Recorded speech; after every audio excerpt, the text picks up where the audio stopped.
There's the old bracket and the fitted new bracket next to it.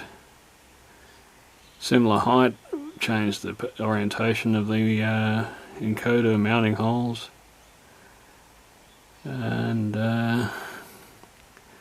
cut back a bit of the top bracket so that it wasn't as pronounced as it would have been if it was just a straight 80mm across here. So it looks a little bit more elegant, I suppose.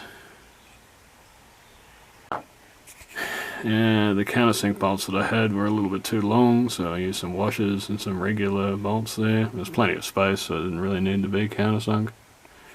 That's as far back as the brass motor or the brass wheel will go on there. And you can see quite nicely through the wheel itself, they're mating. So you can see that you're not getting any binding or any pushing on the actual encoder shaft as the wheel goes around. There is always that free play there, being a gear on gear. So unless you use a spring or something to hold that and stop it from happening,